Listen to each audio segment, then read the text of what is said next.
उमेदवार असू शकता। म्हणजे एकीकडे हेमंत पाटील थोडंसं वैभव मी तुम्हाला थांबवतेय। शिवसेनेचे आमदार हिंगोली जिल्ह्यामधनं येणारे संतोष बांगर आता आपल्या सोबत आहेत। संतोष बांगरजी, स्वागत आहे आपलं। एक महत्त्वाची अपडेट आमच्यापर्यंत आलेली आहे की हिंगोलीमधून जी उमेदवारी जाहीर करण्यात आली होती लोकसभेसाठी हेमंत पाटील यांना, त्यांच्याऐवजी उमेदवार शिवसेनेनं बदललाय आणि बाबूराव कदम कोहळीकर यांना उमेदवारी देण्यात आलेली आहे। हिंगोलीतलं शिवसेनेचं नेतृत्व म्हणून तुमची पहिली प्रतिक्रिया काय? नाही, पक्षश्रेष्ठीचा आदेश हा सर्व शिवसैनिकाला मान्य असतो। त्या दिवशी सन्माननीय खासदार हेमंतभाऊ पाटील यांची उमेदवारी जाहीर केली आणि त्याच्यानंतर मला वाटते की कामाला लागलो होतो। पण आज आता बाबूरावजी कोळीकर, बाबूरावजी कदम हे उमेदवार मला वाटते की जाहीर केलेले आहेत। तरी सुद्धा मोठ्या मताधिक्याने त्यांना निवडून आणल्याशिवाय आम्ही राहणार नाही। पण हेमंत पाटील यांच्या उमेदवारीसाठी तुम्ही सुद्धा आग्रही होतात। हो, हेमंत पाटील सुद्धा आमचेच उमेदवार म्हणजे खासदार आहेत आणि आता बाबूरावजी कदम आहेत ते सुद्धा शिवसेनेचे जिल्हा प्रमुख आहेत। त्याच्यामुळे पक्षश्रेष्ठीने जे दिलंय ते सर्व शिवसैनिकाला मान्य आहे।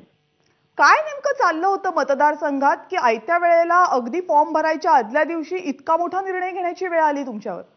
नाही नाही, असं काहीच नाही। कुठल्याही प्रकारचा निर्णय घेण्याची वेळ आलेली नाही।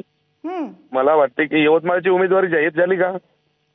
नाही, मी तुमच्या मतदारसंघ आपण यवतमाळ वाशिमवर येऊया। बांगरजी थांबा ना, आधी आपण हिंगोलीचं बोलूयात। मला सांगा की उमेदवार जाहीर झाला, उद्या शेवटचा दिवस आहे अर्ज भरायचा आणि आज बदलावा लागतो। उमेदवारी हेमंत पाटील आमच्या राजश्री ताईला द्यायची होती।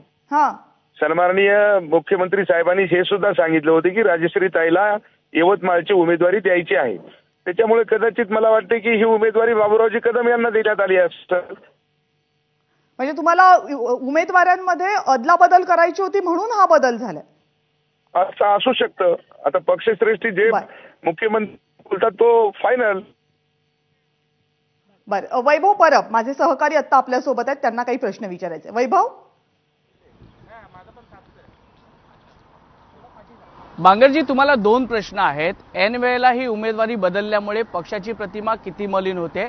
दुसरा प्रश्न असा आहे की हे जे लोकसभेचं वातावरण पाहून विधानसभेला काय होऊ शकेल अशी शक्यता वाटते? कारण का सर्व आमदारांचे हार्टबीट्स आहेत ते आता वाढू लागलेले आहेत। जर आताच एवढ्या दिग्गजांचे पत्ते कापले जाऊ शकतात तर तुम्ही तर 40 आमदार आहात, तर त्यामधले किती उरतील, किती जणांचे सर्वे निगेटिव्ह येतील याची चर्चा आता तुमच्याच आमदारांमध्ये सुरू झालेली आहे। नाही, इकडे आहे का, तुम्हाला हार्ट येण्याचा कुठलाही विषय नाही। जो म्हणजे आपण लोकसभेचा उमेदवार हा शिवसेनेचा होता आणि ती जागा काही भारतीय जनता पार्टीने घेतली नाही। की उमेदवाराला कुठेतरी झटका लागेल की बाबा असं व्हायलंय तसं व्हायलंय, ती जागा शिवसेनेनेच घेतलेली आहे आणि भारतीय जनता पार्टीचे नाही का दुसरं राष्ट्रवादीचं नाही का काँग्रेसचं नाही का, अनेक ठिकाणी उमेदवार बदलत असतात। त्याच पद्धतीने मला वाटतं की आमच्या राजश्री ताईला यवतमाळ या ठिकाणी उमेदवारी देणार होते आणि कदाचित त्याच्यासाठी ही उमेदवारी बदलली असावी।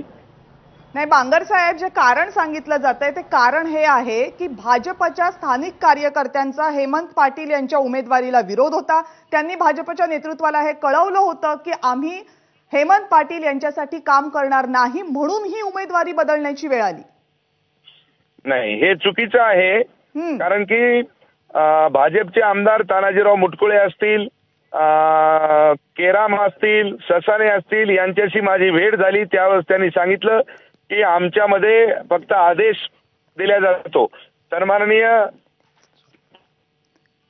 मुख्यमंत्री ज्यांनी देवेंद्रजी फडणवीस साहेबांचा शब्द आमच्यासाठी अंतिम शब्द आहे असं भारतीय जनता पार्टीचे सर्व पदाधिकारी त्या ठिकाणी म्हणत होते।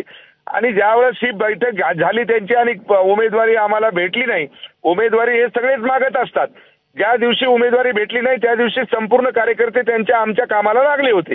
बाकी दुसऱ्या कोणी हे विरोध केला हा मला माहित नाही। संतोष बांगरजी, खूप खूप धन्यवाद। एबीपी माझ्याशी संवाद साधला, तुमची प्रतिक्रिया स्पष्ट केली त्याबद्दल। तर हिंगोली